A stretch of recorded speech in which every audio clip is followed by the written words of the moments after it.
It's over, Anakin! I have the high ground! You underestimate my power!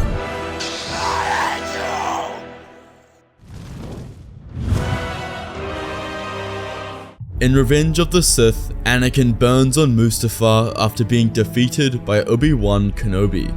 Obi-Wan was sent there to kill him, and when he left him burning alive on the lava bank, he thought he would die. He never could have imagined that he would live and continue to thrive in the dark side. It even took him over 10 years to figure out that he was still alive. So what would have changed if Obi-Wan decided to save his best friend as he burned? And when you really think about it, it's not so far-fetched. As Anakin burns in the lava and Obi-Wan looks at him, there is a moment of indecisiveness that you can see in Obi-Wan's eyes. He hates seeing Anakin like this, despite everything. So perhaps he almost rushed down to save him. But the question is, how would this change the timeline that we know today? As Obi-Wan hears his friend yell the words, he doesn't believe it. Flames catch Anakin's legs and travel up his body, reaching his skull. Screams of agony and pain consume Kenobi's ears. His best friend, no, his brother, is about to die. He can't let this happen. At that moment, Obi-Wan crawls down the lava bank and picks his friend up. He places him aboard the J-type Naboo star skiff. He also took Padme, giving her as much care and help as possible. He flew straight to Polis Massa, rushing the two inside. Now it was up to the medical droids. As Obi-Wan found Yoda, he pondered if he had made the correct decision in saving Anakin from the burning lava. Yoda had directly told him to kill Anakin if he was given the chance, which he now has technically disobeyed. Anakin and Padme were placed in rooms next to each other. Screams could be heard on either side. Padme was giving birth, and Anakin was experiencing the most pain he had ever felt in his entire life. As Padme gave birth to Luke and Leia, Obi-Wan explained that Anakin was okay and was in the next room. Although she was too tired to get up and see him, she was overjoyed that he was okay. Padme did not succumb to a broken heart and pass away.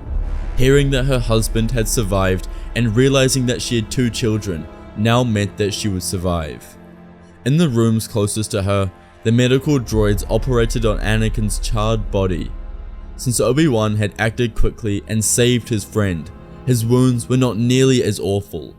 His limbs are quickly replaced, making him half machine and half man.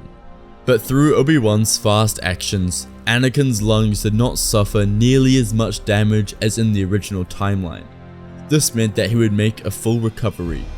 His face and entire body was covered in burn marks and dead skin, but overall, Anakin was okay.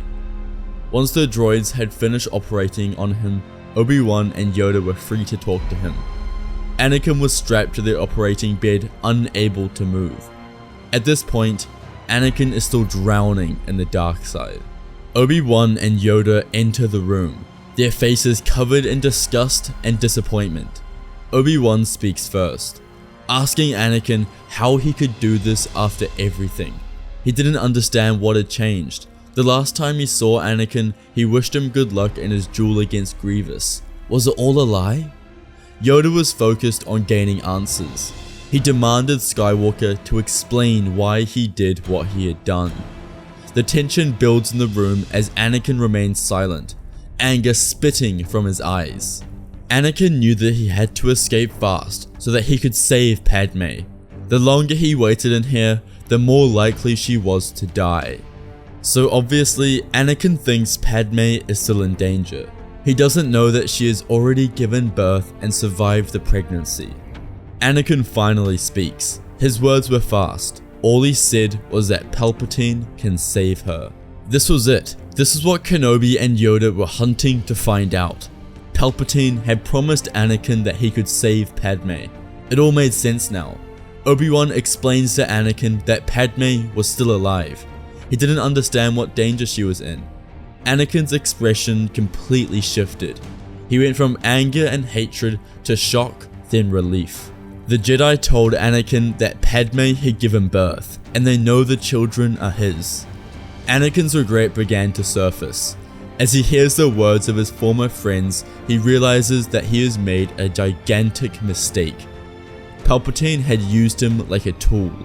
As the thoughts come in and out of Anakin's mind, he figures out that he was just like Count Dooku, manipulated and used until he could be tossed aside and killed. Anakin's rage began to boil. Using the Force, he ripped his hands free from their restraints. He apologizes for what he has done and swears he will kill Palpatine. Motioning to leave the room, Yoda leaps in front of him, telling Skywalker to calm himself. He reassures Anakin that together they will defeat Palpatine. His fate for betraying the Jedi Order will be decided later. Anakin calms himself. How could he be so stupid? He fell right into Palpatine's trap and was used like a dog. Yoda explains that they need to act fast. The longer they wait, the stronger the Empire will grow and the more Jedi will be slaughtered. Obi-Wan agrees. They need to locate Palpatine. They assume that Palpatine will be looking for Anakin as well, since he hasn't communicated with him in a long time. They decide to go back to Mustafar. Perhaps Palpatine had gone to search for Anakin. When they arrive, they see Palpatine's ship in the distance and land next to it. Exiting, Palpatine stands before them. His smug face completely diminishes as he sees Anakin with Obi-Wan and Yoda. There was no need for words. It wouldn't change what was about to happen. They each ignite their lightsaber and begin to attack. This was extremely dangerous for Palpatine. He was dueling some of the most powerful Jedi in the Order, but once he defeated them, the galaxy would surely be his forever. As they fought, Palpatine used his extreme force powers to weaken the three Jedi. He stared at Kenobi, clearly the weakest of the three. Or maybe he wasn't, since his victory over Anakin on Mustafar only moments ago. It didn't matter though. Palpatine raised his fingers and shot lightning directly at Obi-Wan, hitting him in the chest and sending him flying backwards. Anakin called out to his master, but was immediately bombarded with attacks by the Emperor. Raising his saber in defense, he blocked the incoming attacks and waited for Yoda's assistance. Yoda was able to leap over the top of Palpatine, not giving him any room to escape. Yoda was an extremely small target compared to Anakin. Anakin still hadn't completely recovered from his wounds, and Palpatine knew this. He separated Anakin from them by kicking him in the face, which disoriented him momentarily. Yoda wasn't going to give up as easily this time. Using all of his strength, he deflected the lightning from Palpatine as it entered the palms of his hands.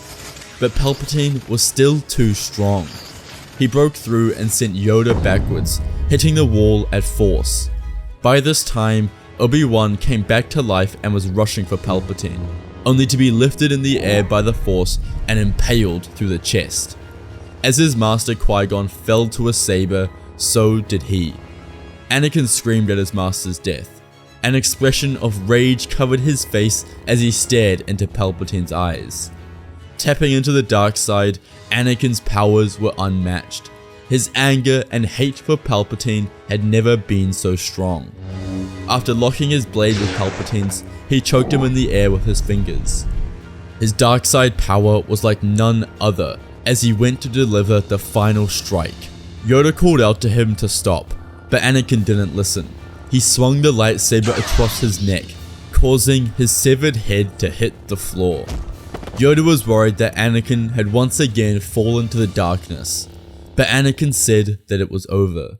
He had to die for this nightmare to fully end. Yoda agreed. Looking over at the fallen Obi-Wan, he was overcome with sadness. Kenobi was especially close to him. It would take a long time to get over his loss. Anakin rushes back to Polis Massa to find Padme with her children. She was safe. He mourned the loss of Obi-Wan and missed him dearly, but he had to be there for his family, whom he had almost ruined. Yoda would go back to the Jedi Temple and call any surviving Jedi back. There, they would slowly rebuild the Jedi Order. Anakin was never welcomed back after what he had did, but it didn't matter to him. He wasn't going to return anyway. The moment he saw his children, his life had completely changed. They moved to Naboo, where they would raise Luke and Leia together. They became a loving family and were able to move on from the horrors of the past. Anakin and Padme would live happily ever after.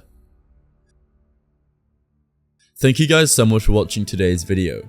If Obi-Wan did save Anakin, then things would become very different. The moment he figured out that Padme had survived the birth, he would not remain loyal to Palpatine anymore. It would confirm what Obi-Wan was saying and how Palpatine lied to him the entire time. Instead, I believe Anakin would go back to the light. He would want to be there for his children and his wife. When Anakin, Yoda, and Obi-Wan eventually face Palpatine, I don't believe Palpatine would be able to defeat all three of them. Obi-Wan was the weakest of the three, so I think he would most likely die. But Yoda and Anakin would be able to kill the Emperor. This would eventually cause Anakin to get the ending that he had always wanted, apart from Obi-Wan being dead, and Yoda being able to go back to the temple and rebuild the Jedi Order. If you enjoyed, please leave a like and comment any other what ifs that you would like for me to cover next. Thank you all for watching, and may the Force be with you.